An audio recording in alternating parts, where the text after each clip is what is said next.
Buenas tardes a todos los amigos de Argentina, Latinoamérica y otros continentes. Les doy la bienvenida a esta cuarta sesión del curso de Hepatología en Red 25-26.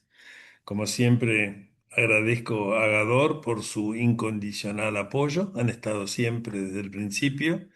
Y a mi jefa Sandra por estar siempre y organizar este curso y también mi vida, como algunos saben. Bueno, hoy, como siempre, siempre me parecen atractivos nuestros programas, pero yo creo que es un programa atractivo. Vamos a empezar con un caso interesante, un caso clínico interesante que será presentado por la doctora Giselle Rodríguez Álvarez.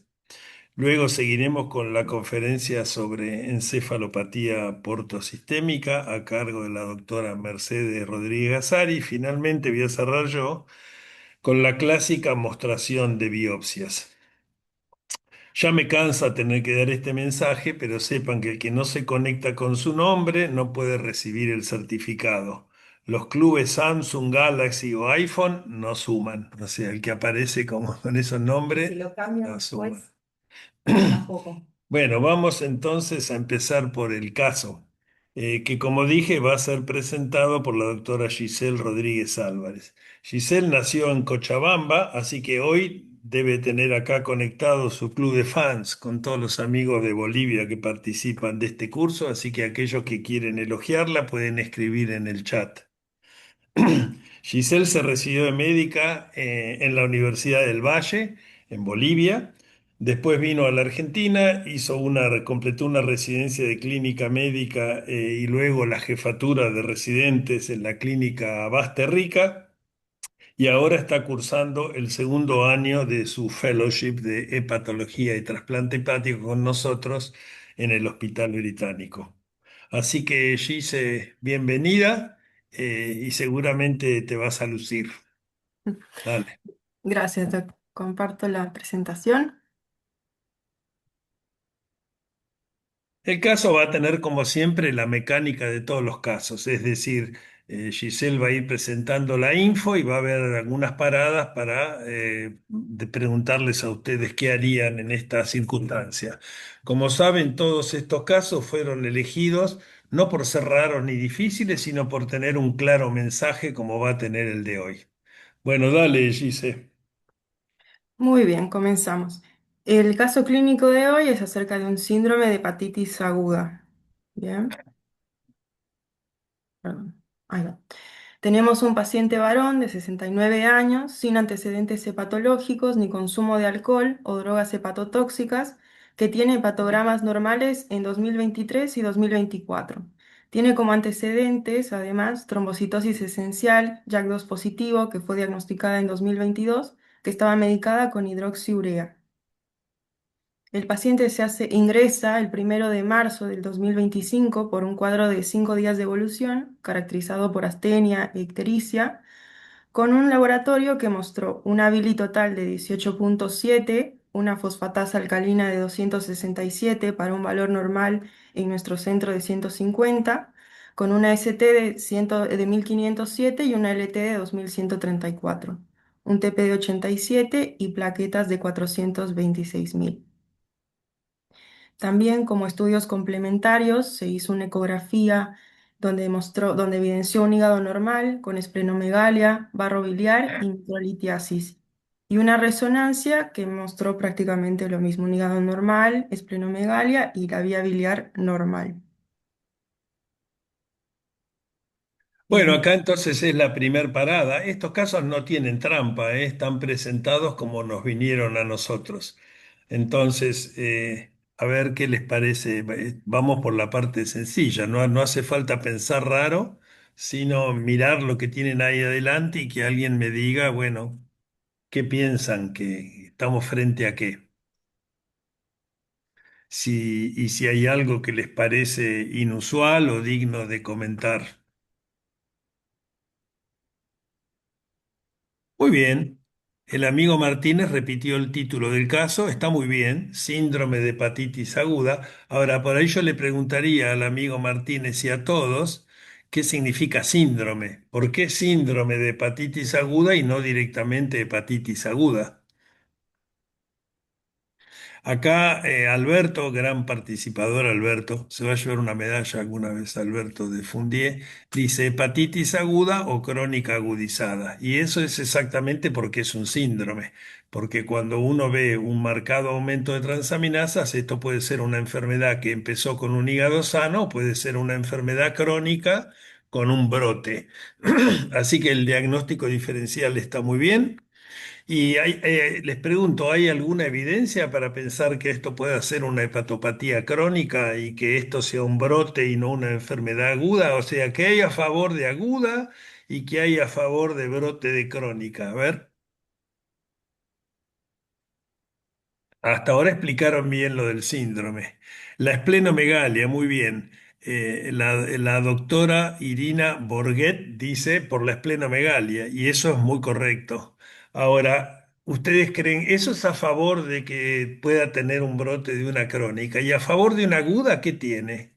¿Les parece?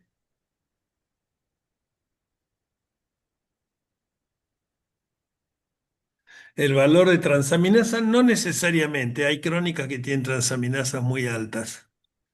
La doctora Martínez más para Crohn. Bueno, se los digo yo. El paciente tiene hepatogramas previos normales. Entonces, si bien una hepatopatía crónica puede tener transaminasas normales, este es un paciente que tiene transaminasas normales y que de pronto se enferma. Y por otro lado, ¿ustedes creen que hay alguna explicación alternativa para la esplenomegalia? ¿Qué es una esplenomegalia más de imágenes que otra cosa? Claro, tiene un síndrome mieloproliferativo y esto ustedes saben que el síndrome mieloproliferativo que nosotros vemos con mayor, no, trombosis de Porta no tiene. El síndrome mieloproliferativo que nosotros vemos más en los casos de hígado es la policitemia vera, pero la trombocitosis esencial viene pegadita ahí. Y estos pacientes pueden tener esplenomegalia por la trombocitosis esencial. Es decir que eh, podría ser ambas cosas, pero si la esplenomegalia tiene una explicación alternativa, el hecho de que tenía hepatogramas normales, se enferma de golpe, se pone muy amarillo, transaminasas muy altas, con un hígado normal en la ecografía y en la resonancia, gusta más para aguda que para crónica. Pero bueno, este es el caso inicial. Dale, Gise, sigamos. Bien, bueno. Al cuarto día de la evolución se hace un nuevo laboratorio donde tiene un ascenso de la bilirrubina total con 32,7 para previo de 18,7 y una fosfatasa alcalina de 282 y un incremento de las transaminasas con una ST de 1609 y una LT de 2425 con un descenso del TP a 75%. Se solicitaron serologías para hepatitis A, B y C que fueron negativas. Eh, ¿Qué piensan y qué harían en este caso?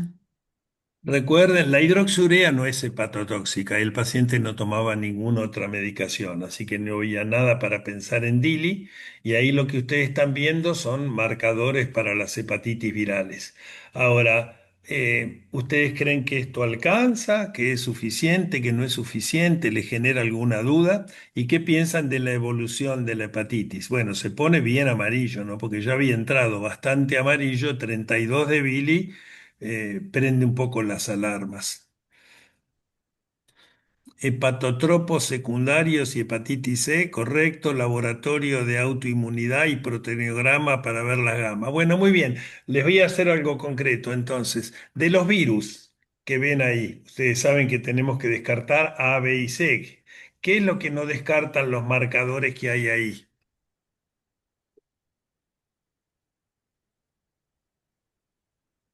O sea, el IgM anti-A les parece que descarta la hepatitis A, el IgM anticore y el antígeno descarta la hepatitis B, y el anti-C descarta la hepatitis aguda C o no. O hay algo que ya compramos que falta el laboratorio de autoinmunidad y el proteinograma, porque en Argentina hay hepatitis autoinmunes agudas con cierta frecuencia. Es un nombre grande, pero bueno, cada vez hay más hepatitis autoinmune en los hombres.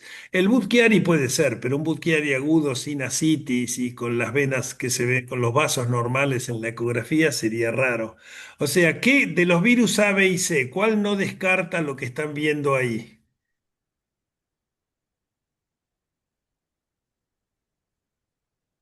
O sea, el IgM anti-A descarta el A, el IgM anticor descarta el B y el anti-HCV descarta el C. No, ustedes saben que la hepatitis aguda C es rara. Yo soy uno de los pocos que ha publicado eso, hepatitis fulminante por virus C. Cuando trabajaba en Los Ángeles tuvimos varios casos, pero hay agudas C bien demostradas. Entonces, bien, Gise, mostrá entonces todo lo que dicen los doctores es correcto. Había que Bien, descartar la hepatitis C y había que descartar autoinmunidad. bien, Entonces, al paciente se le hizo, bueno, dale, dale, Gise. bien. Se pidió PCR para virus C que fue negativo, tiene una gamma globulina de 1,15 que es un valor normal y tiene anticuerpos FAN y asma negativos. ¿Mm? Y bueno, con todo esto detallado, ¿qué piensan y qué harían? Entonces, ahora tienen el menú completo. Es un paciente que se pone más amarillo. El aumento de la FAL no es significativo. El TP baja, pero todavía no tiene falla hepática, tiene 75%. Y entonces, Doppler hepático es normal desde el ingreso. Para nosotros la ecografía sola no existe. Para nosotros ecografía es ecografía Doppler y tiene vasos normales en el Doppler, en el eco y en la resonancia. O sea, no es vascular esto de ningún tipo, ni porta ni suprahepáticas. Acá ponen entonces, le agregaría pedido de IgM para el virus de hepatitis C, correcto. Hepatotropos secundarios, virus de hepatitis C, están muy abusados hoy, están muy bien, ¿eh? Los veo muy bien. Entonces, ¿qué tenemos acá? Tenemos que no tiene hepatitis A, no tiene hepatitis B, no tiene hepatitis C, no tiene DILI y no tiene autoinmunidad. Entonces hay que pensar raro.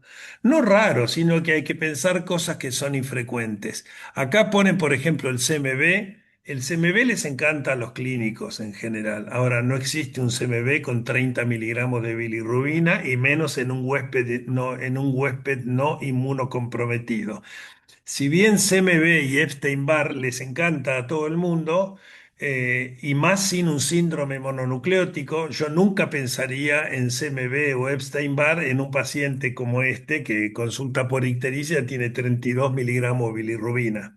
Así que dentro de los otros virus, si ponen ahí Wilson, bueno, sería raro un Wilson a los 69 años, pero un Wilson con este nivel de bilirrubina tiene una hemólisis que se cae de la cama y una falla renal anúrica. O sea, el Wilson se puede investigar, pero no parece esto. Pero sí parece lógico pensar en el virus E. Dale, Gise. Bien. Lo que hicimos fue pedirle IgM para anti-HB, que fue positivo, y una PCR que también fue positiva.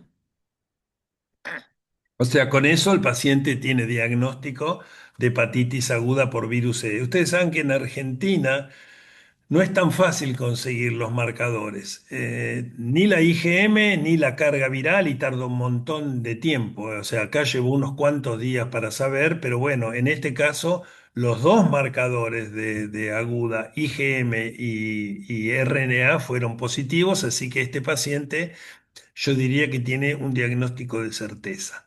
Bueno, Gise, ahora contanos qué pasó con el paciente.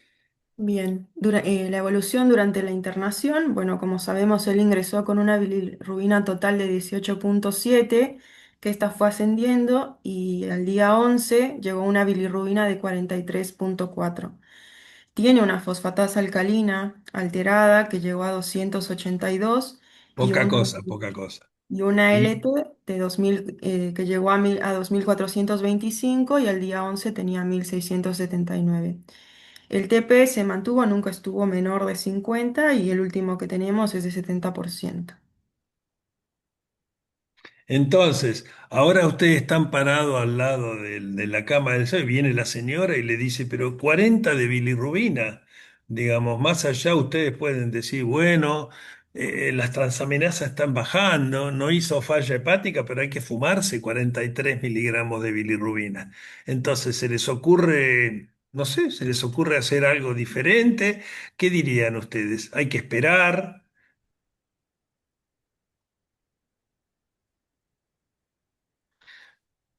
Esto es con el paciente todavía internado. Fíjense que lleva 10 días de internación y todos los días la bilis sube.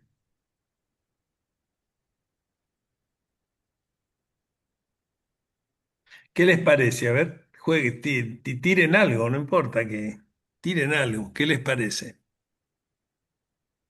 Ya saben, el paciente ya tiene diagnóstico. Sabemos que esto es una hepatitis aguda. Acuérdense que el virus C puede dar hepatitis crónica, pero solo en trasplantados, en huésped inmunocomprometidos. Sabemos que esto es una hepatitis aguda, y ahí tienen delante los números.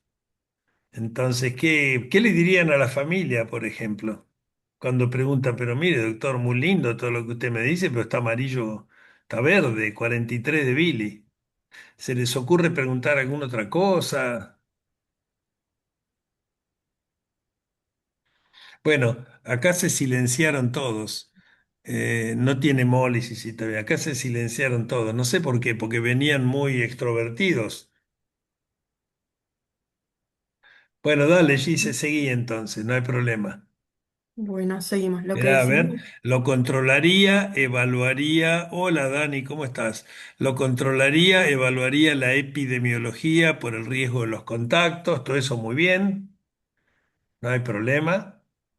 Pero, por ejemplo, ¿cómo llamarían a esta forma clínica? Esto es una hepatitis aguda, ¿correcto? ¿Cómo la llamarían? ¿Le pondrían algún rótulo? O sea, una hepatitis aguda tienen la forma clásica, ictérica, perfecto. Después tienen hepatitis anictérica, que sería lo más opuesto a tener 40 de Billy. Después tienen hepatitis grave, que estaría definida por la protrombina, que no tiene. Después tienen hepatitis fulminante, que debería tener coagulopatía y encefalopatía, que no tiene. Y entonces, una hepatitis que tiene 40 de Billy, ¿cómo podrían llamarla? No por eso solo, por eso les pregunté si preguntarían algo más, pero 40 de Billy, ¿cómo la llamarían? Vamos a suponer la pregunta, muy bien, entonces el amigo, hola Néstor, el amigo Gilpeta desde Asunción dice hepatitis colestásica. Yo la llamaría igual. Ahora, todos hemos visto pocas hepatitis E. Nosotros este año hemos visto 4 o 5, pero este síndrome en hepatitis A era bastante frecuente hace un tiempo y estos pacientes les dabas un toquecito de deltizona y mejoraban espectacularmente, pero tenían algo que este enfermo no tiene, que es prurito. Generalmente las hepatitis colestásicas tienen un prurito muy importante, pero a pesar de que este paciente no tenía prurito, yo a esto sí lo llamaría hepatitis colestásica, porque tiene no por la FAL, sino porque tiene un grosero aumento de la bilirrubina, y no tiene ninguna otra forma clínica. Así que yo lo llamaría hepatitis colestásica con el riesgo de que alguien me diga, no, mira, no tiene prurito. Ahora, no sé si alguien le haría una... El paciente tiene una colangio normal y no tiene absolutamente nada para pensar en otra cosa. No sé si alguien le haría una biopsia hepática o le diría a la familia, mire, quédese tranquila porque la función es normal y en algún momento esto se tiene que dar vuelta. El término bilirrubinoestasis no es este. El término bilirrubinoestasis se le da a aquellos pacientes que tienen mucha bilirrubina y poca enzima. Y eso hay tres enfermedades, ¿viste? Hay tres enfermedades que dan bilirrubinoestasis. Una es la sepsis, mucha bilis y poca enzima. Otra es la hepatitis alcohólica, porque tienen déficit de transaminasas. Entonces las hepatitis alcohólicas tienen 20 o 30 de bilis y tienen 70 de ALT. Y la tercera es la congestión hepática, cuando hay insuficiencia cardíaca derecha. Suele haber mucha bilis y poca enzima. Pero acá tiene 2000 de enzimas, así que el término lo podés usar, bilirrubinoestasis, pero también tiene mucha enzima. O sea, es una hepatitis aguda. ¿No sería más apropiado por FAL normal, digo? Y el término bilirrubina, bueno, sí, pero tiene 1700 de transaminasas. Esto es claramente una hepatitis aguda. O sea, es una hepatitis aguda que cursa con ictericia profunda. Y por más que a mí me gustaría tener prurito para definirla como colestásica, no es ninguna otra forma clínica. Eh, ¿Alguien le haría una biopsia hepática a este enfermo o qué le dirían a la familia? Mire, como esto es una enfermedad que no va a la cronicidad, yo seguiría esperando. Tengan en cuenta que la familia empieza a mirar la bilirrubina todos los días. Mire, Doc, muy bien, pero esto va para arriba. A este paciente lo seguí yo, así que yo sé muy bien que la angustia que genera esto. ¿Alguien le haría una biopsia hepática, por ejemplo? Bueno, sigamos. Ahora no es necesario, dice Daniela Basso, y Alberto dice controlaría la protrombina. Muy bien. Bueno, dale, entonces, ahí el título dice lo que concluimos nosotros. Dale, Gise. Perfecto. Tenemos un paciente con hepatitis aguda colestásica por virus C. Lo que decidimos nosotros es darle el alta y seguir la evolución ambulatoria con controles de laboratorio estrictos. Como vemos, él se fue con 43 de bilirrubina total y con una fosfatasa alcalina de 247 y un LT de 1679 con un TP de 70%. Al día 39 tuvo un descenso de la fosfatasa alcalina Normalizó en la un valor al día normal, 30. exacto. Y al día 52 normalizó lo que es la LT. Y recién al día 121 normalizó totalmente el hepatograma con una bili total de 1,1. Bueno, espera, ahora Bueno, va Gise. Por lo tanto, bueno, lo que decidimos fue esperar, pero les repito, todos los días las familiares preguntaban, pero ¿esto cuándo se va a normalizar? Fíjense que la normalización de la bili es a los 3 meses. Así que, no, 121. Ah, sí, 4. Sí, acá la jefa me está diciendo que son 4 meses. Normalizó la... A ver, cuando ya normalizó las transaminasas, aunque yo acá le decía con toda propiedad, señora, no se preocupe, esto va a andar bien.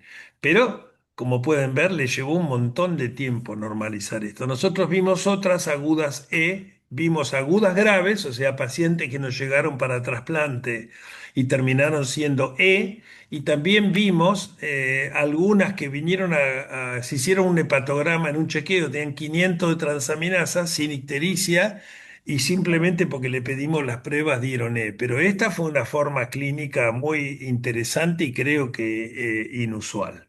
Así que el caso me parece que es muy interesante y me parece que cuando uno agota las instancias de buscar las etiologías comunes, es muy apropiado pedir unas pruebas para hepatitis C y ahora Giselle les va a explicar por qué. Dale, Giselle, todo tuyo. bien. Bueno, dentro de las preguntas más relevantes acerca de un paciente con hepatitis aguda por virus C, una de ellas que hicimos fue ¿cuál es la prevalencia de la infección y de hepatitis aguda por virus C en Argentina? Bueno, la Organización Mundial de la Salud estima que se producen alrededor de 20 millones de infecciones por virus E al año. 3 millones de ellas son sintomáticas y 44.000 llegan a la muerte. Bien, entonces este es un problema de salud emergente y lo que nos revela es que el virus o la infección por virus de hepatitis C se subestima y también está subdiagnosticada. Nosotros hicimos una revisión de un estudio sistemático con un metaanálisis que incluyó 81 estudios con 38.951 pacientes o individuos, bien, en la cual el objetivo era estimar la prevalencia de la infección por virus de la hepatitis C mediante la presencia de anticuerpos. Y se llegó a la conclusión de que esto es en América Latina y en el Caribe y se llegó a la conclusión de que en Argentina la prevalencia de infección por virus es del 7%, al igual que en Brasil. En Bolivia tiene un 16%, en Colombia tiene un 17% y en Cuba un 24%. Los países en desarrollo con saneamiento deficiente y que tienen escasos recursos sanitarios son los que están más propensos a sufrir infecciones zoonóticas o a la transmisión a través de hemoderivados, ¿bien? Que están contaminados que los países que están desarrollados e industrializados. Entonces, la revisión en realidad es una alerta sobre la prevalencia consolidada actual de hepatitis C que hay en Argentina o en América Latina y que para que esto nos sirva como herramienta para planificar estrategias de prevención. Y respecto a la prevalencia de infección por virus C en Argentina, existe un estudio que se hizo en Tandil, que es una ciudad de la provincia de Buenos Aires, bien, que tiene que en realidad es donde la agricultura es una de las principales actividades económicas y se hizo un estudio entre agosto del 2020 y julio del 2021, donde se recolectaron 969 muestras en individuos que oscilaban entre 1 y 80 años para determinar la cero prevalencia, que tenía un índice de confianza del 95%.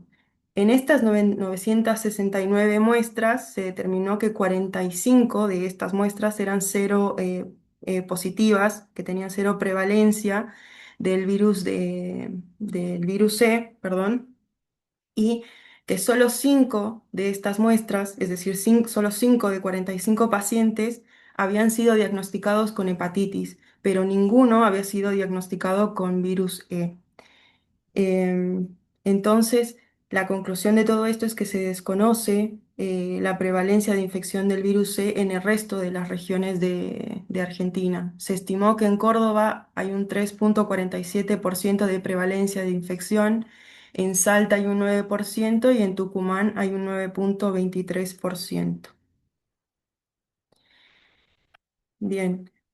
Con los estudios previos podemos decir que Argentina se considera una región de baja prevalencia, de cero prevalencia en realidad, del virus de hepatitis C, pero no existían estudios que hayan evaluado los casos al respecto de una hepatitis aguda. Es por eso que se hace un estudio en 2020, que es de carácter prospectivo. Se realizó con 268 pacientes con hepatitis aguda en el área metropolitana de Buenos Aires de 2016 a 2018 en 6 centros, eh, que este reveló que la proporción de hepatitis aguda por virus C fue baja, de un 2,98%, y confirmó la infección aguda en 8 pacientes.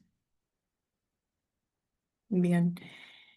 La segunda pregunta importante o más relevante es ¿qué genotipo de virus C predomina en Argentina? Bien, respecto a todos los estudios previos que revisamos, el genotipo que predomina en Argentina y en realidad en América del Sur es el genotipo 3, bien, que es el único tipo caracterizado en casos autóctonos en Argentina.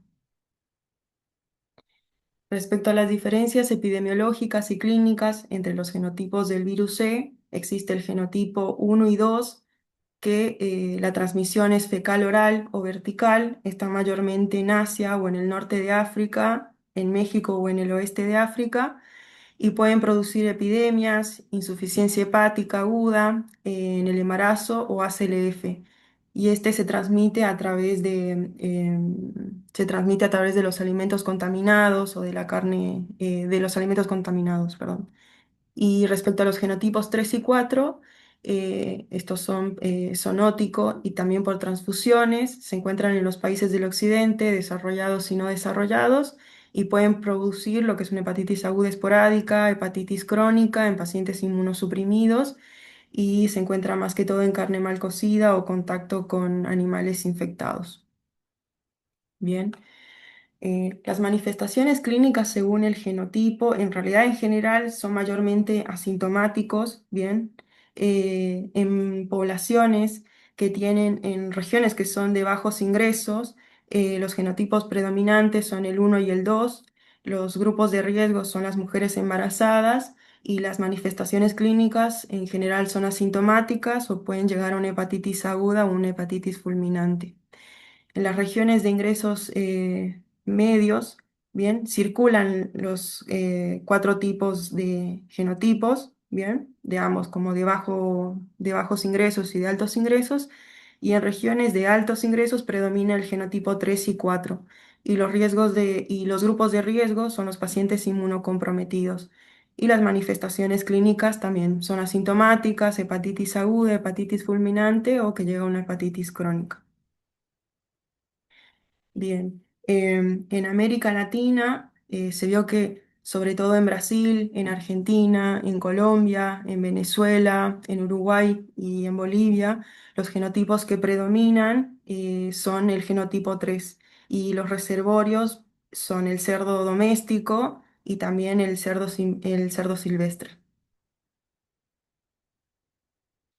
Y bueno, ¿hay alguna evidencia que la infección por virus C sea una zoonosis en nuestro medio? Respondiendo a eso, en Argentina y en otros países de Latinoamérica, la infección por virus C es considerada una zoonosis, siendo el cerdo el principal reservorio. Los genotipos con potencial zoonótico, principalmente el genotipo 3 y 4, pueden transmitirse mediante el consumo de carne de cerdo, jabalí, venado o productos procesados, crudos o poco cocinados. La contaminación por virus C no se limita a la superficie del alimento, es decir, que este se localiza en el interior de los órganos con la detección del ARN que puede estar en músculo, en sangre, en riñón o en el corazón. Y bueno, en síntesis, la prevalencia de la infección por virus C ha aumentado muy significativamente en las últimas 2 décadas y en todo el mundo, y la magnitud del problema es todavía desconocida. La infección por virus C ha dejado de ser una enfermedad importada para ser una autóctona en la mayoría de los países, tanto en los desarrollados como en vías de desarrollo. Los anticuerpos suelen ser negativos en los inmunosuprimidos, en los que es aconsejable utilizar el RNA para el virus C o el antígeno que tiene menor experiencia. Y el virus C produce hepatitis crónica solo en inmunocomprometidos, lo que esto puede desarrollar cirrosis de forma acelerada. El único antiviral probadamente efectivo para el virus C es la ribavirina, pero este está contraindicado en el embarazo y en algunos trasplantados de órganos sólidos. Entonces, como epílogo y como nos llevamos esto de que siempre hay que pensar en una infección por virus C cuando tenemos un síndrome de hepatitis aguda. Bueno, Gise, muchas gracias. Muy lindo el review. No, yo no tengo nada que agregar. Lo único que cuando el virus E empezó, podés cerrar la presentación. Da- Cuando el virus E empezó a hacer noticia, digamos, nosotros le preguntábamos a los pacientes si habían viajado a México o a Asia, porque ahí es donde existe, como bien, me parece que la parte más importante de todas es saber que en Asia y África es la causa más frecuente de hepatitis aguda, pero esos son los genotipos epidémicos, el uno y el 2 que son igual al A con la diferencia del A que este da hepatitis fulminante en mujeres embarazadas. Pero nosotros pensábamos que en Latinoamérica eso se veía, en México hay genotipo uno y 2 y que la gente que había viajado a México era el factor de riesgo. Pero poco a poco, como bien mostró Gisela, esto fue cambiando a pensar que es una zoonosis y que entonces nosotros lo que vemos acá y en Uruguay y en el resto de Latinoamérica son casos esporádicos que no son los casos de transmisión fecal oral, sino que, como bien explicó ella, se piensa que viene por la contaminación del cerdo y otro montón de animales. Más allá, yo a este paciente le pregunté todas las formas posibles y no había nada. Ahora, lo más probable es que hayan sido así casos aislados, porque no los genotipificamos, porque eso tampoco se puede hacer fácilmente, pero me parece que justamente hay que pensar más en virus E y son casos aislados, porque si no, las otras formas son muy contagiosas. En Argentina la hepatitis A era muy epidémica, así que me parece que es un caso muy ilustrativo porque no parecía de entrada y después tuvo una forma clínica muy interesante. Bueno, gracias Gise, te has destacado, así que debes tener un montón de fans bolivianos y no bolivianos. Nuestro curso hay muchos bolivianos, la gente de Bolivia es muy amiga de Fundié. Hemos dicho cursos ahí y siempre son gente cariñosa y agradecida. Bueno, pasamos entonces ahora a la conferencia que, como les dije, va a estar a cargo de Mercedes Rodríguez Gazzari, Mecha para los amigos, China para los muy amigos. No sé, eso yo que lo inventé, no sé si es cierto o no. Mecha nació en San Luis. Yo anoté acá si ella era puntana o sanluiseña. Me acaba de confirmar que es puntana porque nació en la capital. Sanluiseña son los que nacen en el interior. Después le vamos a pedir que digan esto de puntana, la frase larga de cómo, porque ya no la Nombre puedo de la recordar. provincia, Dale, ¿cómo nombre es? de la ciudad. San Luis de la Punta de los Venados de la Nueva Medina del Río Seco. De la Wow. Punta de los Venados viene, Bueno, somos fumate esa. puntanos, Bueno, Mecha cultura general. es sanluiseña, pero estudió en Córdoba. Ella se recibió de médica en Córdoba. Hizo la residencia también en Córdoba, en el hospital italiano de esa ciudad. Después se vino a Buenos Aires, hizo el fellow en el Británico hace ya algunos años. Y actualmente es médica de planta en el Hospital Británico, tanto en trasplante como en hepatología. Y desde hace unos años también médica de planta en la unidad de hígado del Hospital Muñiz. Así que Mecha nos va a hablar sobre algunas novedades en encefalopatía. Así que todo tuyo, China. Gracias, Fede. Ahí comparto. ¿Quién te llama China? Eso ¿Y se quién generó en Mecha? Buenos Aires porque yo decía China como un che de Córdoba ¿Pero y fue acá. Eugenia la que te puso China o quién fue? Y Euge fue una de las que me puso China, sí, es verdad. Pues yo decía Ella te así y acá llamaba China. sonaba raro y Eugenia me es una decían fellow así. marplatense que fue un año antes tuyo, ¿no? Claro, fue mi fellow mayor, sí. Un beso para Eugenia. La Tana, lo más. Bueno, arrancamos. Dale. Bueno, gracias por la invitación. Siempre está bueno venir a este curso, a mí me encanta, así que agradezco siempre participar. Bueno, vamos a hablar un poco de encefalopatía hepática. Eh, cuando esto pase.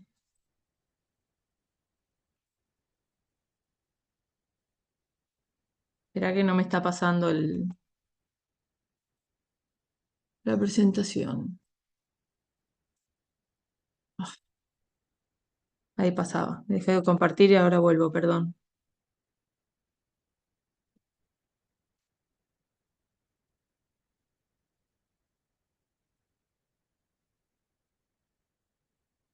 Bueno, esta no es la primera. Ahí te abrió, no en el primero. ¿Este No, es el estoy primero? esperando. No, porque recién andaba bien. Suele pasar, no es not a problem. Bueno, no importa. Esta es de las primeras, así que arrancamos acá. En No, pero realidad, tomate tiempo, no hay problema, no, Mechi. pero no es demasiado. O sea, no, en Eh, realidad no hay mucho cambio. Esa creo que es la segunda o tercera. Así que no hay problema. Vamos a intentar de vuelta así. Y si ¿Tenés no, mal internet o estás no, en tu no, no. casa? Estoy en casa cerca del módem, así que no debería ser problema. Ahí va. Bueno, Ahí va, ahora ahí va. sí, ahora estamos. Eh, bueno, la idea de hablar de encefalopatía es porque es una complicación de la cirrosis muy importante, pero que tiene un montón de expresiones clínicas.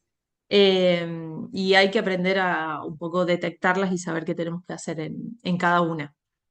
Eh, a modo de mega repaso, que esto ya lo han visto muchas veces, la encefalopatía es una de las complicaciones mayores de la cirrosis.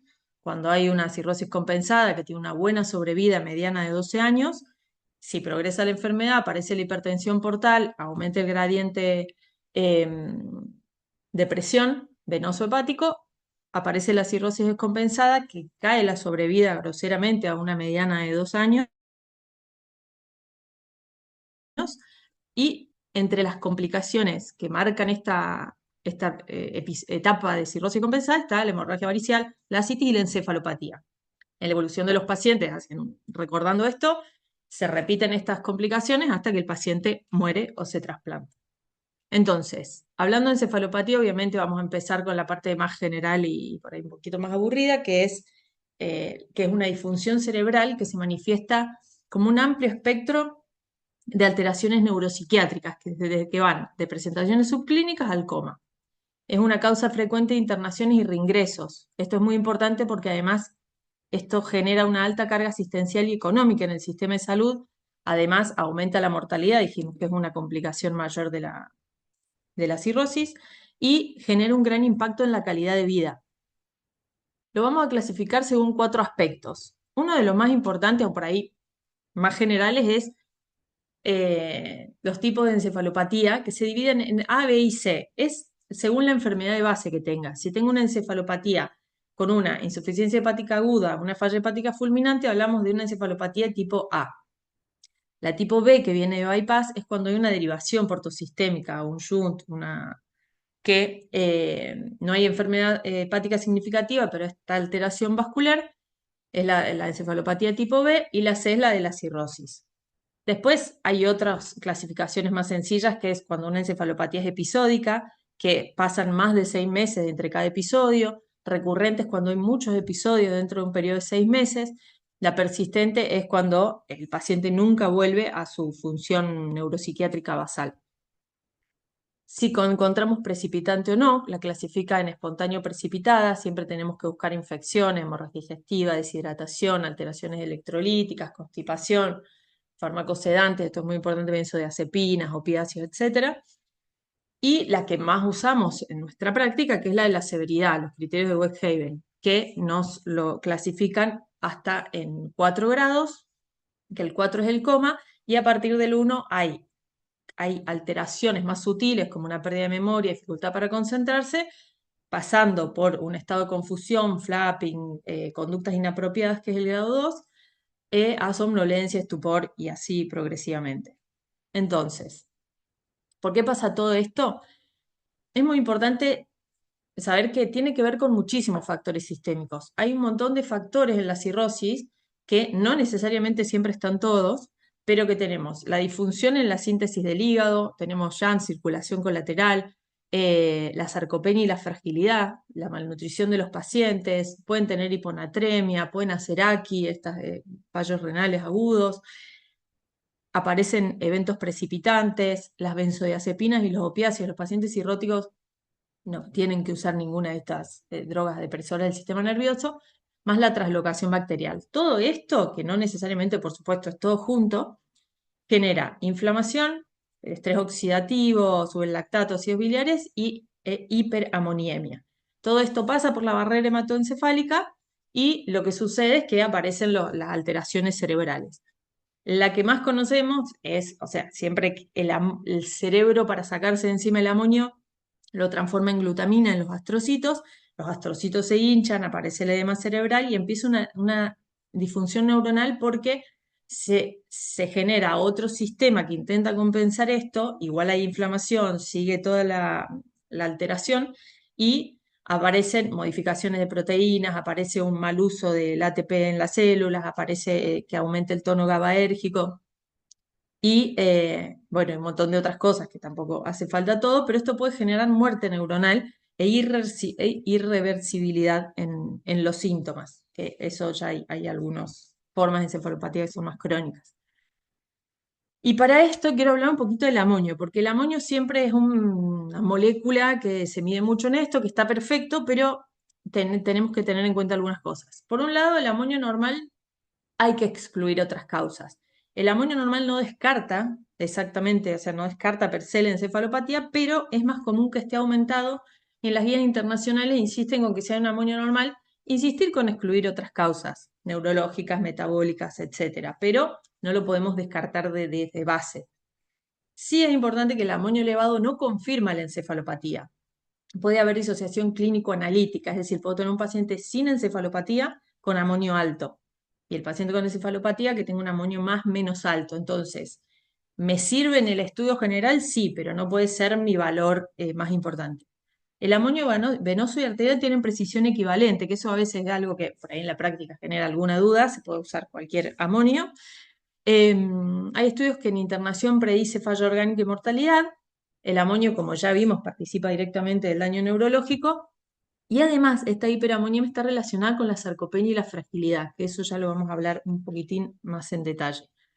Entonces, el amonio, además de que no nos determina demasiado, tampoco tiene relación ni con la severidad ni con el tiempo de resolución en la encefalopatía clínica. Este es un estudio chico de 70 pacientes, pero lo que me parece gráfico de esto es la dispersión entre los valores de amonio y los tiempos. O sea, hay pacientes que tienen más, menos y no cambia nada de esto. Entonces, usemos el amonio, pero tampoco que sea nuestro principal valor de importancia. Y esta diapositiva me parece interesante, es bastante gráfica, porque tenemos que tener en cuenta todos los factores, que contribuyen, porque la edad tiene que ver el grado de preanemia, tiene que ver las comorbilidades del paciente, qué tan enfermo esté ese hígado, y según esos factores va a ser cómo se desarrolla la encefalopatía, o sea, un paciente va a tener más hiperamonemia y eso le va a generar encefalopatía y otros van a tener más severidad de la enfermedad hepática y edad y insuficiencia renal y eso lo va a predisponer. Entonces, mientras más factores tenga, por supuesto, más riesgo tengo de que haga encefalopatía, pero tener en cuenta en estos factores contribuyentes, también para tenerlo en cuenta, para hacer algunos estudios de encefalopatías precoces, etc. Entonces, ya un poco de eso lo más general, ahora vamos a ver qué pasa en la práctica clínica con los pacientes.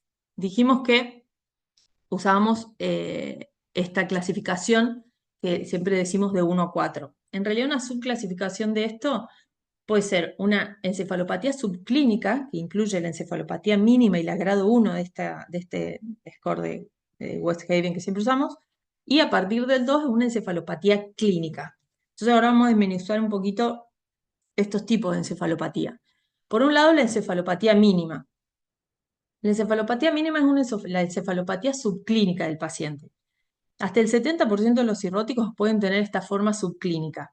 Los pacientes que tienen encefalopatía mínima tienen riesgo de progresión a hacer la clínica y mayor mortalidad. O sea, ya esto les afecta en el pronóstico. Y es muy importante porque son alteraciones cognitivas muy sutiles. Memoria, atención, tiempos de reacción, les afecta la calidad de vida porque de repente no estás como solés estar habitualmente en tu vida diaria y aumenta el riesgo de accidentes. Si bien no lo buscamos tanto como tal vez deberíamos, es muy importante tenerlo en cuenta en pacientes que conducen vehículos, que hacen trabajos de precisión y toma de decisiones. En esos pacientes debemos encontrar, o sea, buscar la encefalopatía mínima para hacer el tratamiento que es con lactulosa y rifaximina. ¿Y cómo hacemos esto? Con algunos test. Hay test que son un poco más complejos. El que está más validado, uno de los, porque hay dos bastante altamente validados, es el score psicométrico. Lo que tiene este score es que es bastante largo. Necesitas lápiz y papel, son 5 test numéricos, líneas, patrones, y evalúa un montón de cosas. Coordinación psicomotriz, visual, atención, memoria, velocidad, motricidad fina y precisión. También da un poco de miedo hacerlo yo. Y eso da un puntaje y eso nos indica si hay encefalopatía mínima o no. Es importante aclarar que todos los test que se hacen para encefalopatía mínima se ajustan a edad y a escolaridad, con lo cual varían los puntajes.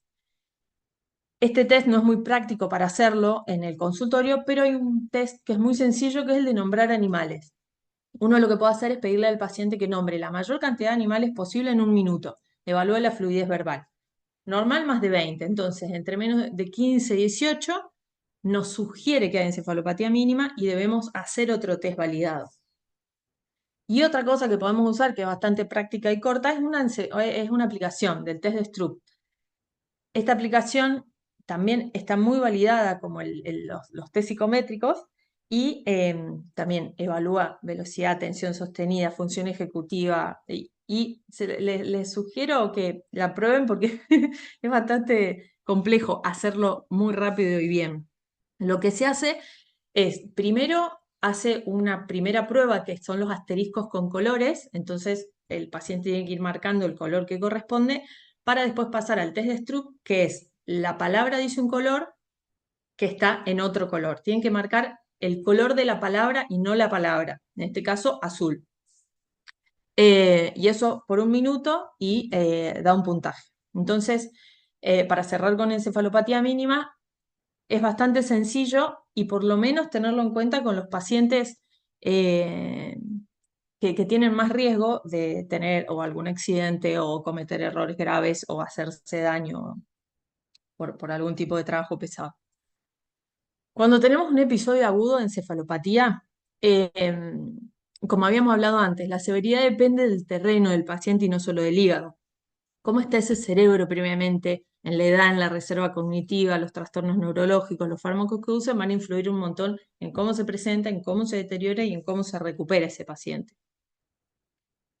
Lo primero que tenemos que hacer es determinar lo que dijimos primero, los tipos de encefalopatía. ¿Cuál es su condición de base? Si tengo una encefalopatía, una falla hepática aguda, en una hipertensión portal no cirrótica o en una cirrosis. Cuando tengo la encefalopatía, tengo que caracterizarla clínicamente, si es clínica o no, si es subclínica o los test neurocognitivos si corresponde. Si es clínica, la divido en grados, porque los grados 3 y 4 son los que potencialmente necesitan terapia intensiva, protección de vía aérea y demás. Como venimos diciendo desde el principio, busco factores de riesgo y precipitantes para corregir. Si es un paciente que consumía alcohol, si es un paciente con enfermedad renal crónica que puede tener una encefalopatía urémica, bueno, hipertensión portal, sarcopenia, diabetes, todo lo que dijimos que pueden tener los pacientes como antecedentes. Tengo que buscar fármacos, benzodiazepinas, medicaciones GABAérgicas, opiáceos. Benzodiazepinas, cabe aclarar que es ninguna, porque muchas veces, o por lo menos en lugares donde trabajo o he trabajado, a veces el lorazepam se considera como tiene poco paso hepático en su farmacodinamia, a veces se usa, pero en realidad son depresores del sistema nervioso, así que no se recomienda ninguna benzodiazepina y obviamente buscar anormalidades hidroelectrolíticas, uso de diuréticos del paciente, la constipación, infección, etc. Y según los antecedentes y todo lo que nos vaya dando, tenemos que excluir diagnósticos alternativos. Si es un paciente alcohólico, pensar en un Wernicke, si no hay una sobredosis de alcohol o de drogas, si no hay una demencia, si no hay una encefalopatía urémica, hipercapnia. Bueno, nada, esto de hacer una evaluación bien completa del paciente y no porque sea cirrótico quedarnos rápido con esto, pero bueno, por supuesto que va a ser lo más frecuente, ¿no? No vamos a pensarlo tan raro. Entonces, como general, hago la evaluación neuropsiquiátrica, hago una evaluación nutricional de alimentación y hidratación, hago el laboratorio, los cultivos, acá voy a descartar varios desencadenantes. Si hay una presentación atípica, abrupto, grave o algún signo de foco, por supuesto, hago una neuroimagen o falta de respuesta al tratamiento, que es la quinta cosa que voy evaluando la respuesta al tratamiento para ver si no tengo que ir buscando otra cosa. Esta solo para ponerles que cuando hay un grado de encefalopatía bajo, es importante, y en todos los grados de encefalopatía técnicamente, acordarse de la lactulosa. Y está bastante validado, la verdad es que parece que eso ya va a ser como una indicación también poder usar el polietilenglicol, el Varex. Así que se pueden usar cualquiera de los dos. El objetivo es que haya 2 o 3 deposiciones por día, asegurarse una buena nutrición y siempre dejar la profilaxis secundaria con rifaximina, lactulón y considerar LOLA si está disponible. LOLA es L-ornitina L-aspartato, que es una sal de aminoácidos que ya vamos a mencionar.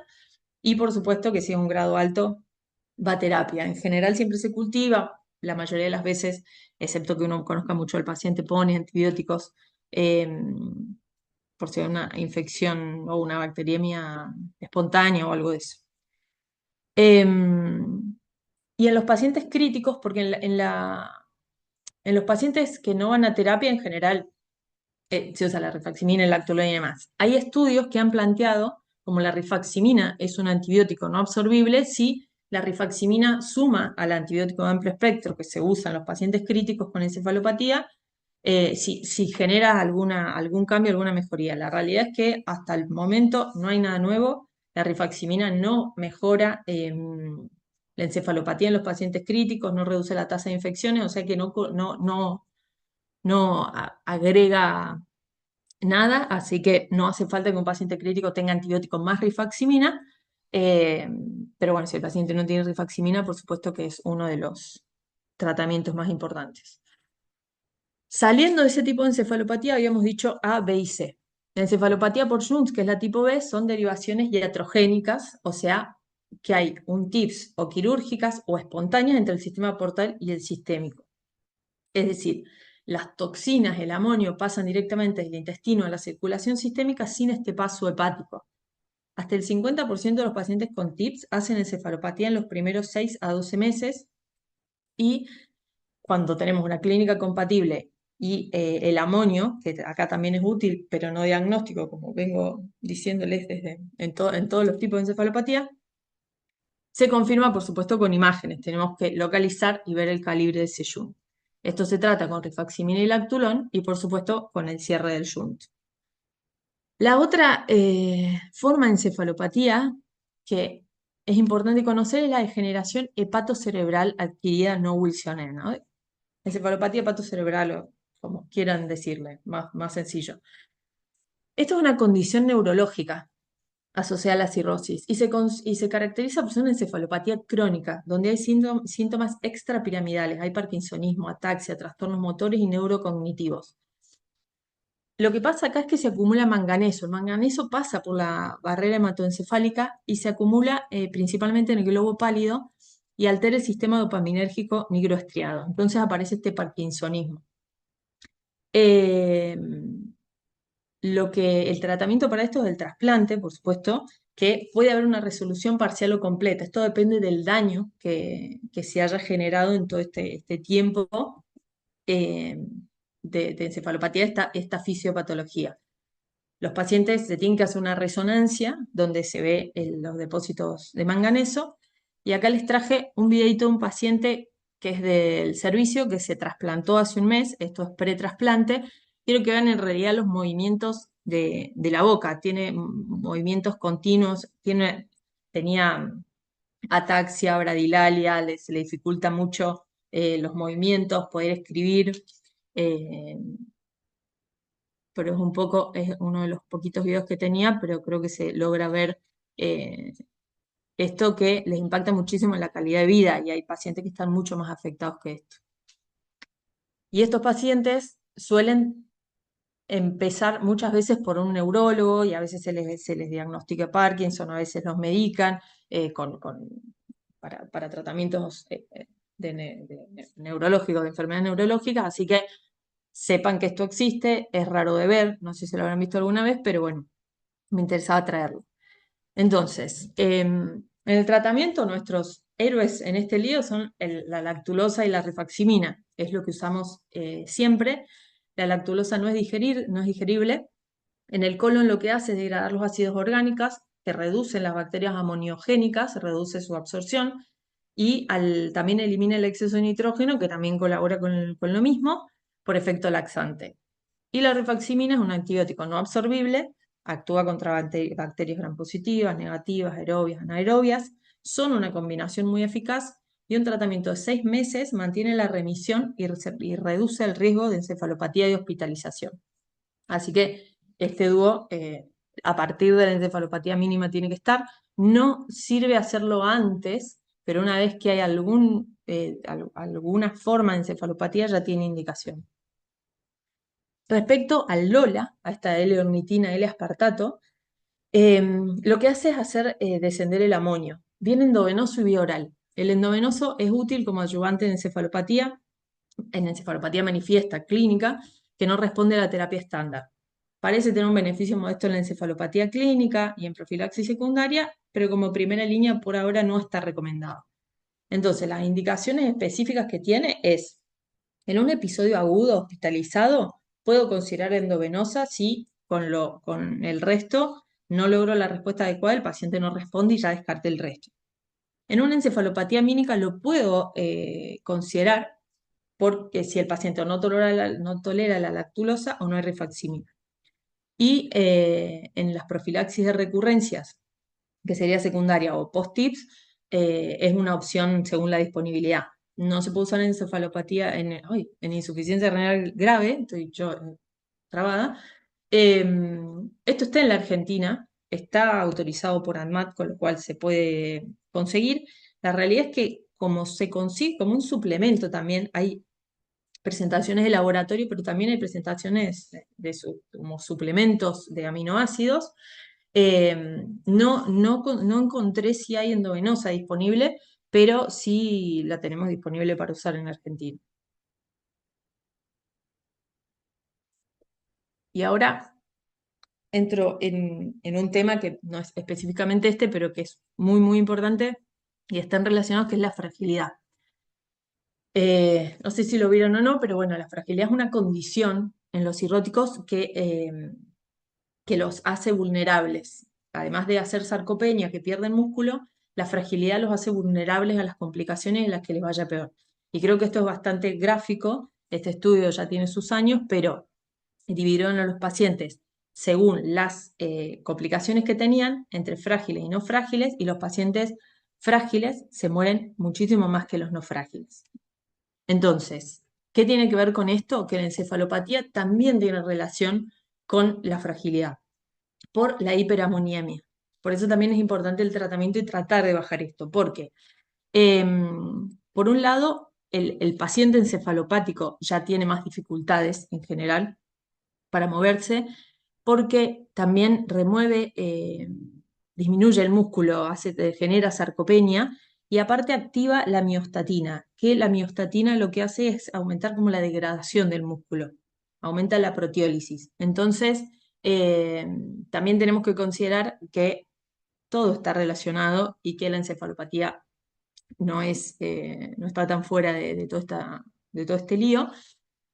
Y tienen que hacer el tratamiento, y son recomendaciones nutricionales en cirróticos con encefalopatía, cumplir con lo que tenemos que aprender, que es a nutrir a los pacientes cirróticos con buena cantidad de proteínas. Tienen la indicación de consumir 1,2, 1,5 gramos kilo por día de proteínas, y no importa la encefalopatía. Hace muchos años se recomendaba una dieta baja en proteínas. Los pacientes cirróticos tienen que comer con proteínas, tienen que comer muchas veces al día, hay que evitar los ayunos prolongados y, eh, y hacer una colación con hidratos de carbono y proteína a la última hora de la noche, porque el paciente frágil se predispone más a tener encefalopatía y la encefalopatía le va a predisponer a estar frágil. Después, otras dos cositas que empiezan a aparecer, pero todavía no tienen evidencia, que son los aminoácidos de cadena ramificada. Eh, Fuente de energía esencial en cirróticos son aminoácidos esenciales, y hay reportes de beneficios clínicos, pero no hay impacto en la mortalidad o en estado nutricional, así que estas son cosas que eventualmente se pueden usar, pero todavía no tienen ninguna validación, igual que el zinc, la tiamina, que por supuesto la tenemos que descartar, si hay que descartar un vernique eventualmente. El zinc y la vitamina D, que también se puede asociar en encefalopatía clínica, corregir todo esto, pero de nuevo no vamos a cambiar el pronóstico del paciente. Y por último, los probióticos, que con esto de toda la traslocación y demás, se están estudiando bastante. Un ensayo mejoró la encefalopatía mínima en comparación con no usarlo. Después, otros son eficaces para mejorar la encefalopatía en comparación con placebo o nada, pero hasta el momento no hubo diferencias significativas en la mortalidad por todas las causas. Así que, de nuevo, se pueden usar, pero no lo vamos a usar en pos de cambiarle la morbimortalidad a los pacientes. Así que el tratamiento definitivo es el trasplante hepático. Muchos de estos pacientes están muy enfermos y muchas veces tienen poco melsodio. La encefalopatía es una enfermedad que no impacta en ninguna de las variables del MEL, y para eso hay herramientas. Entonces, lo que existe son las situaciones especiales. Cuando nosotros necesitamos trasplantar a un paciente que está muy enfermo, pero que tiene poco MEL, que no le representa su gravedad, el INCUCAI tiene una resolución, particularmente para la encefalopatía, que eso es lo que les quiero contar, donde si un paciente tiene un episodio de encefalopatía con ARM o dos episodios de internación sin ARM en ciertos tiempos, o una internación continua, se le otorgan puntos suplementarios al paciente y tiene acceso al trasplante. Lo que quiero marcar con esto es que, porque tengo un MEL bajo el paciente, si tiene episodio de encefalopatía, debe ser derivado igual, porque hay herramientas. Esto sirve para todo el trasplante en general, pero me interesaba mostrarles esto. Así que como mensaje final es, la encefalopatía hepática cambia el pronóstico, es un marcador de mala evolución.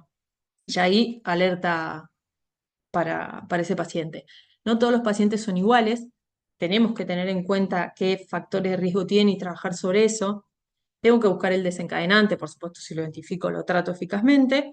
La nutrición es neuroprotección, los pacientes tienen que comer proteínas, tienen que hacer ejercicio y tener masa muscular. Y en una encefalopatía recurrente, derivar a trasplante, no esperar un episodio más. Gracias. Gracias, Mecha. Este fue un muy buen review y muy completito. Mientras van haciendo preguntas, yo voy a hacer algunos comentarios que no tienen nada que ver con tu conferencia, con la calidad de tu conferencia.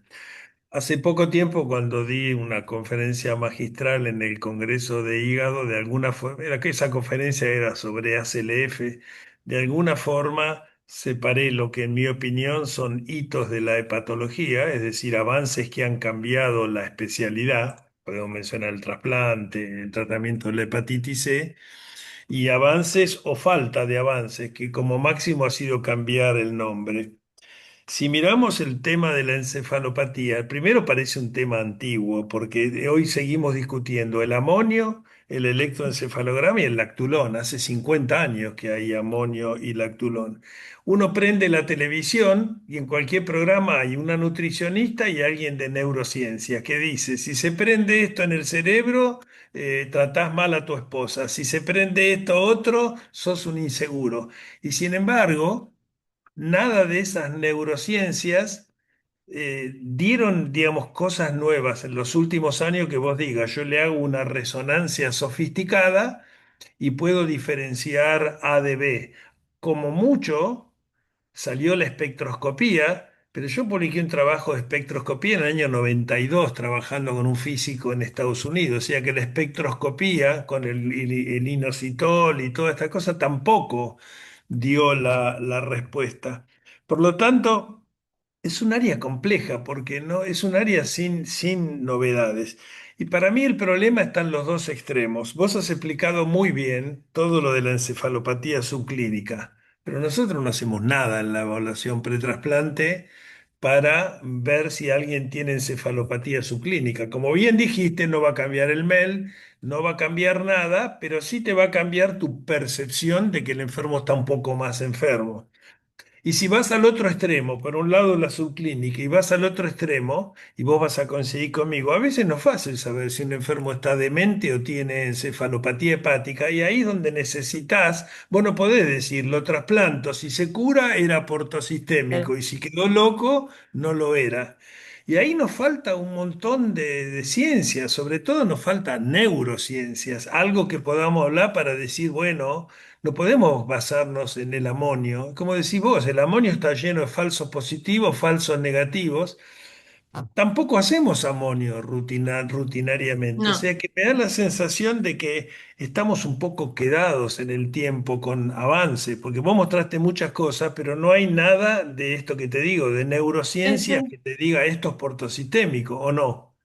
sí, sí, totalmente. Y eso, por ejemplo, lo del amonio también es un problema porque nosotros en general no lo pedimos, pero otros servicios sí, a veces hay dudas o estamos seguros que tiene otro tipo de encefalopatía, pero como el amonio está alto, ya es encefalopatía hepática y se vuelve ahí, se hace un enredo entre lograr discernir porque también que siempre genera mucha confusión.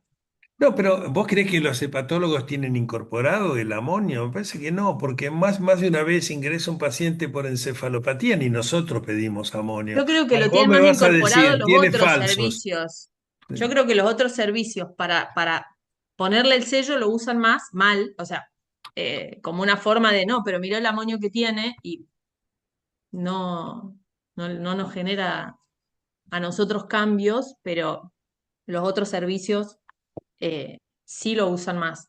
Yo la de los animales no la tenía, pero no parece muy difícil de hacer. No, Ahora, ¿qué pasa si mencionan un político entre los animales? ¿El té lo se contás, anula? lo contás.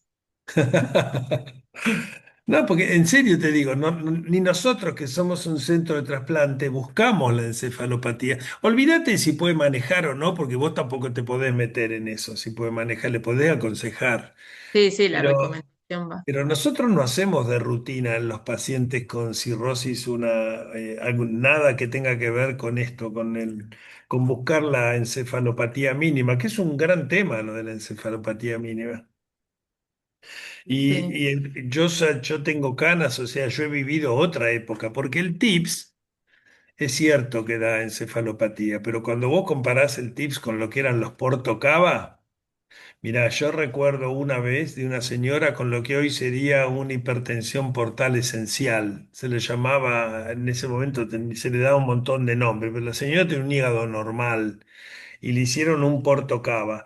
La señora era una directora de colegio, solterón, bueno, soltera, muy pipí cucú, y después que le hicieron el shunt, hacía caca, lo ponía en un sobre y lo mandaba por correo. no, pobre Pero mujer. descerebrada, ¿no? Era una cosa, hubo que cerrarle el shunt, era una cosa impresionante eso. Así es, el grupo B ese era tremendo. Bueno, ¿hay alguien que quiera preguntar algo? O sea, es un área. Ah, pero acá hay, a ver. En la profilaxis secundaria para encefalopatía, la dosis de rifaximina es de 1100, 1200 o hay eficacia con menos dosis. Dice, pensando en el costo a largo plazo en pacientes de bajos recursos. O sea, la pregunta es dosis de La rifaximina. dosis es esa, la dosis terapéutica es esa. Menos no es terapéutica y sí es un problema porque es muy cara y esa es la dosis. Metiéndome en la tercera que dice la rifaximina puede usarse sola como primera línea, sí, pero en general la primera línea lo que mejor funciona es la lactulosa y combinadas es mejor, pero por supuesto también depende de la tolerancia del paciente y si tenés solo rifaximina, se usa rifaximina. Y después Y esto de los... acá Soledad Cravioto dice, muchas veces los eh, familiares cercanos son los que ven estas encefalopatías subclínicas, eso es una buena observación. Acá Irina Pereira pregunta, ¿tenés experiencia con el uso de probióticos en encefalopatía? He leído un par de trabajos sin mucha fuerza estadística. Sí, coincido con lo que coincido con lo que yo leí y no, yo no he usado probióticos en mi práctica, uso lactulosa, rifaximina y es más, tampoco he usado Lola, pero la tendría más en cuenta. Ay, perdón. Y el Lola este no es nuevo tampoco, ¿no? Y te acordás que venían también los aminoácidos cadena ramificada, hubo 2 millones de cosas. Por alguna cosa es un tema que vos vas a los congresos. Hay muy pocos trabajos también de encefalopatía. Insisto, mientras que las neurociencias vuelan en todos lados. Por eso a mí me llama mucho la atención la falta de data un poco. Es como el Muscle D, que hablamos todos los días. Hay 1000 trabajos, no hay marcador de Muscle D. ¿Cuándo decís que es Muscle D? Cuando es diabético gordo. Sí. Hay cosas que son muy notables en la hepatología. Bueno, ¿algo más? A ver, los niveles de amonio se piden en el contexto del paciente con intubación orotraqueal, por ejemplo, o cuando existen dudas si la encefalopatía es de origen hepático o no. O sea, acá se refiere a que si el tipo está en coma hepático, vos ahí pedís amonio, o cuando hay dudas si la encefalopatía es hepática o no. No, no es necesario que sea con la intubación. En el episodio de encefalopatía lo podés pedir y te va a sumar para el diagnóstico, pero no es patognomónico ni para un lado ni para el otro. Donde más utilidad tienes en la falla hepática fulminante, que eso sí ya cambia, tiene otro objetivo que Sí, por me ahí sacaste eso, de la boca porque en la falla hepática fulminante, después de muchísimos años, el amonio indica hipertensión endocraniana, lo cual es interesante porque volvemos a 800 años atrás cuando se dosaba la glutamina encefalorraquídeo. O sea que el amonio es una prueba interesante, no es una prueba. Es lo mismo que hicieron con la alfa-fetoproteína, la sepultaron. Y después la tuvieron que rescatar. Es una prueba interesante, tiene falsos positivos y negativos, pero al menos tiene relación con esto. Me parece que es una prueba interesante para hacer. Y una cosa que me pareció interesante que dijiste, que no hay, porque antes se decía que tenía que ser arterial, y si es arterial cambia un poco la cosa. Pero si el venoso ahora con los métodos nuevos, igual que el arterial, es una prueba barata además. Sí, sí, No es biología molecular ni genética. Bueno, sí. Mechi, gracias. Por favor, gracias a vos, a todos por escuchar. Bueno, vamos a la última parte, que es la mía, la histología.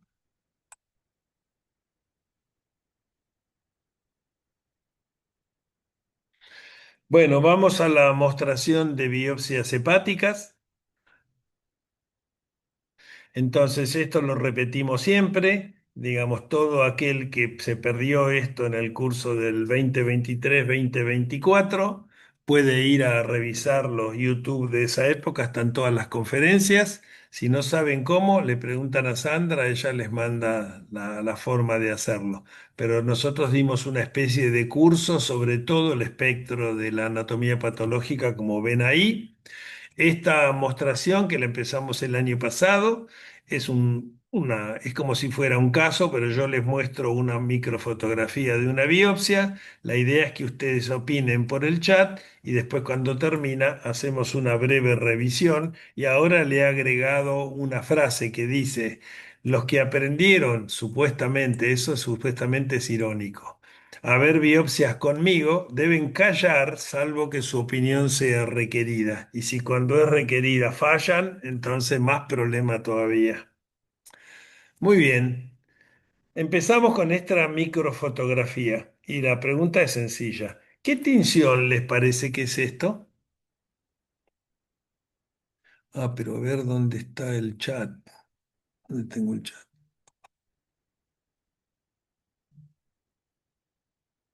No te llevo la compu, mira, claro.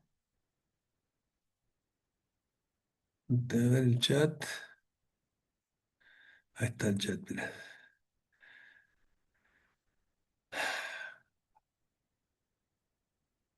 Acá dicen HE. Mariano, Alberto dice H, Máximo dice H. Yo les voy a mostrar acá, a la izquierda arriba, cuando esto es azul, ¿qué es? El HE no tiene azul. El HE es rojito, rosado, parecido a esto. Pero si ustedes vienen azul, entonces, como dice Alberto, esto es un tricrómico. Este es un espacio porta y esto es en este caso, el colágeno normal de un espacio porta. Muy bien, así que empezamos bien. La tinción es un tricrómico. Ahora empezamos con problemas para pasarlas. Siguiente. Tricrómico, si esto fuera verde, sería un tricrómico de Gomori. Muy bien. ¿Qué parte del hígado están viendo en esta microfotografía? Que es a mediano aumento, ¿no?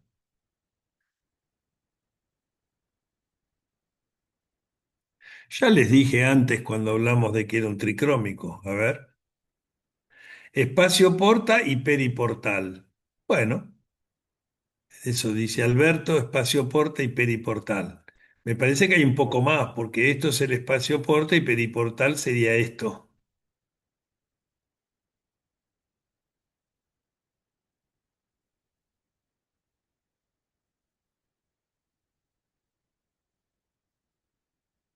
Bueno, hay silencio. Bueno, lo que ustedes están viendo en la mayor parte de esta microfotografía es el lobulillo. Esto es un espacio porta. Acá pueden ver perfectamente el conducto biliar y la arteriola y el estroma colágeno del espacio porta. Y a medida que van avanzando hacia el centro, la zona uno es la periportal, la zona 2 es la mediozonal, la zona 3 es la perivenular. Acá no se ve la vena, pero esto es claramente una foto sobre el lobulillo con las tres zonas. Muy bien. Entonces, ¿cómo describirían los hallazgos que están viendo? con este aumento? ¿Qué dirían? ¿Qué es lo que están viendo en esta biopsia? Yo le diría que se concentren en la zona 2 y en la zona 3. Ya dijimos que este es el espacio porta. La zona uno parece bastante normal, pero en la zona 2 y la zona 3 es donde están las anormalidades que le pregunto. ¿Cómo describirían los hallazgos, estos hallazgos? En la zona 2 y en la zona 3, ¿qué hay? Bueno, como Juan Duarte dice, balonización hepatocitaria. Muy bien por Juan, es lo que parece. Hepatocitos aumentados de tamaño con núcleo central. Glucogenosis, medio te jugaste con eso. Pero bueno, ahora lo vamos a ver en más detalle. Les doy una segunda chance o algo parecido. ¿Cómo describirían los hallazgos con este aumento? Que es parecido al anterior, pero un caso diferente. Después volveremos a lo de la glucogenosis. En realidad lo que yo les estoy preguntando es la semiología y no la etiología, porque decir glucogenosis sería hablar de etiología. Acá lo que están viendo que es hepatocitos grandes con citoplasma blanco. ¿Y eso cómo se llama? Bueno, es como dijo el amigo Duarte. Parecen balonización, hepatocitos grandes con el citoplasma blanco. Muy bien. Entonces, el amigo Duarte tiene razón. Lo que estamos viendo es balonización de los hepatocitos, como mostraba en la primer biopsia, en zona 2 y 3 del acino. Muy bien, entonces, para ir aclarando cosas. La balonización se define como el incremento de tamaño de los hepatocitos, que tienen que ser en general doble de lo normal. Esto quiere decir que si un hepatocito tiene el citoplasma claro, eh, pero el tamaño es normal, no califica para balonización. Siempre cuando uno muestra esto se da cuenta de los errores de ortografía que me falta la R ahí en el normal. Entonces, son hepatocitos grandes con citoplasma claro. Ahora, la balonización, que es una descripción semiológica del preparado, puede deberse a diferentes mecanismos y por eso está presente en diversas hepatopatías. Después, cuando terminemos con la revisión, vamos a ver todos los mecanismos que se pueden expresar como balonización de los hepatocitos. La balonización evidencia daño hepatocelular que puede ser reversible. Es decir, un hepatocito balonizado puede ir a la muerte, a la necrosis, o puede ser reversible si la noxa que lo produce es reversible. Y este ballooning puede ser focal o puede ser difuso o puede estar presente en determinadas zonas. Por ejemplo, en la primera foto que mostramos había balonización en la zona 2 y en la zona 3. Muy bien, entonces vamos a seguir. Entonces, ¿qué piensan? Esto es otro caso distinto, pero ahora lo que están viendo son hepatocitos, como ven, grandes con el citoplasma claro. Entonces, ¿qué piensan sobre el aspecto de los hepatocitos que se ven en esta microfotografía? ¿Alcanza con decir solo balonización o uno puede decir algo más específico? Hepatocitos aumentados de tamaño con hialina de Mallory. Bueno, acá no hay hialina de Mallory. Los hepatocitos sí están grandes, pero no es hialina de Mallory. La hialina de Mallory es una sustancia amorfa eosinofílica que es el agregado de los filamentos intermedios y se ve como una mancha roja, pero esto no tiene nada que ver con hialina. Esto, digamos, es un cambio que es balonización, no hay duda, pero alguno tiene que tener imaginación para decir, esta célula está balonizada, pero está balonizada ¿por qué?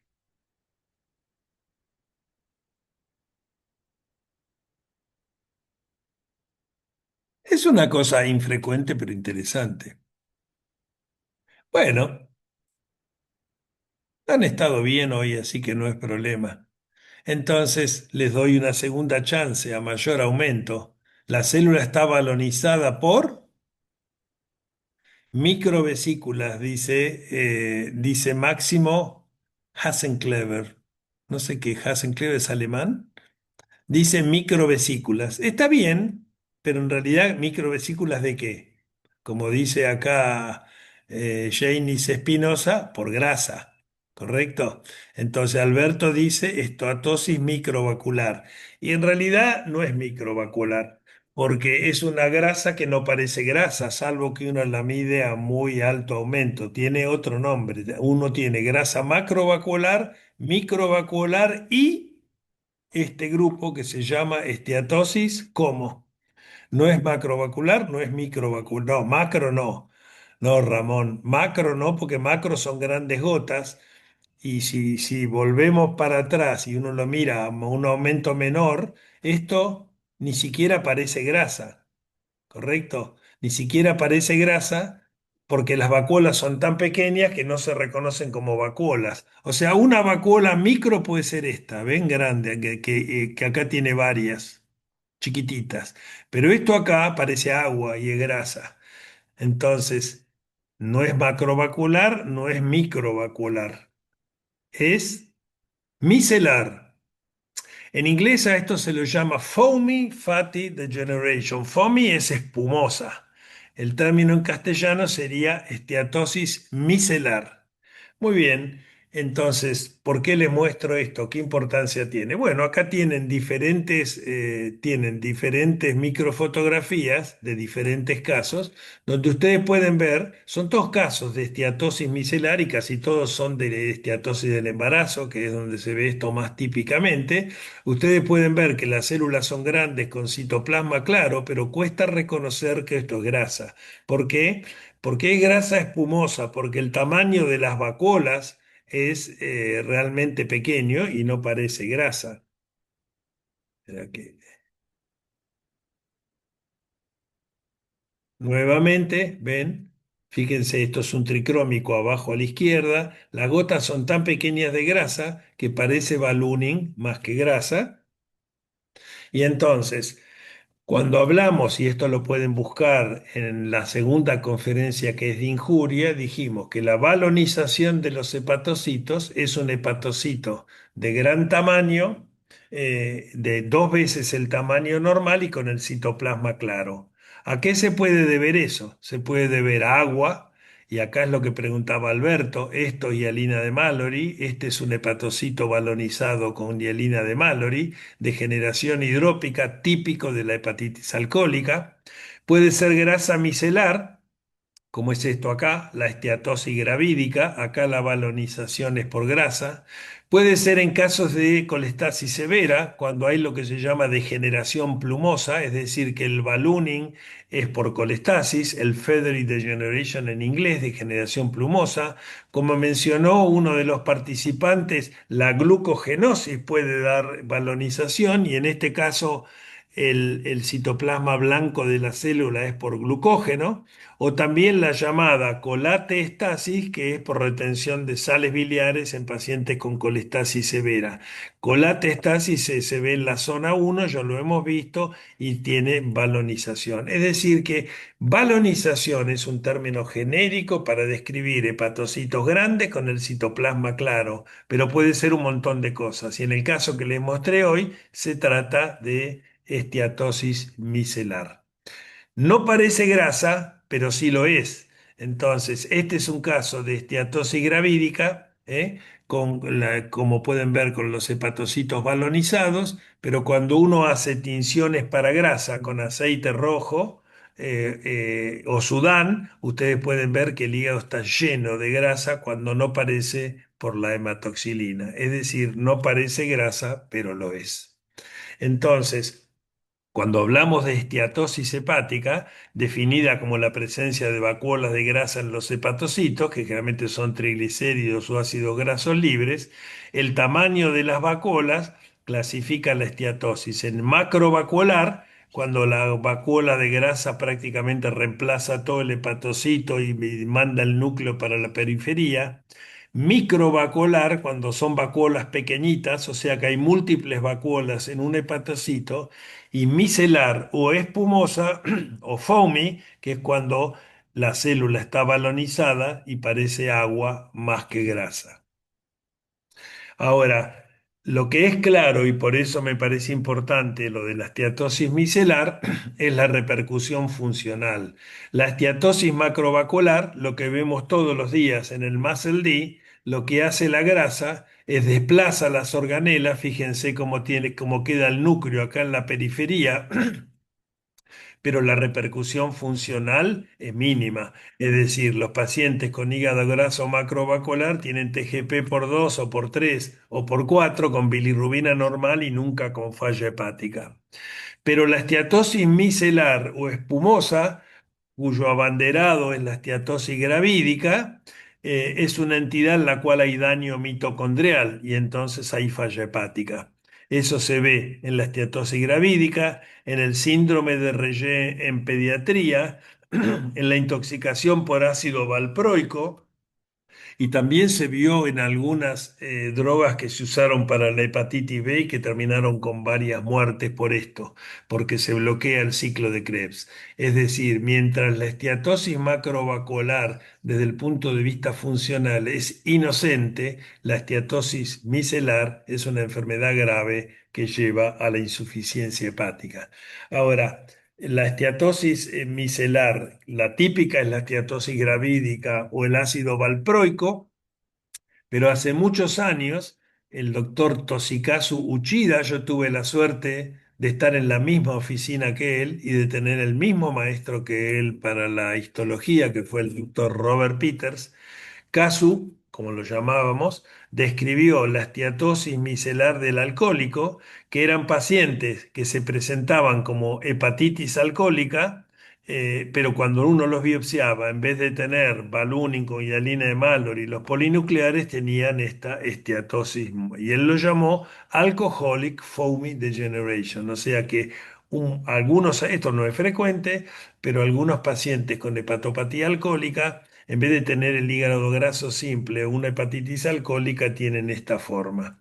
Y por último, cuando uno mira en los muscle D, cuando hay esteatosis microvascular o micelar, en este caso lo llamaron microvascular, pero el término correcto es micelar, eso se ve en una minoría de los muscle D, 10%, pero cuando hay este tipo de esteatosis se asocia significativamente con la severidad del muscle D.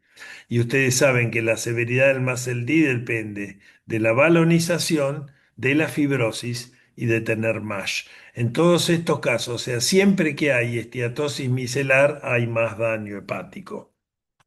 Y con esto termino, deseándole a todos ustedes un muy buen comienzo del 2026.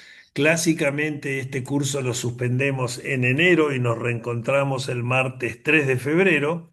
Así que Sandra y yo les deseamos a todos un muy buen comienzo del 2026 y felices vacaciones para los que veranean en enero.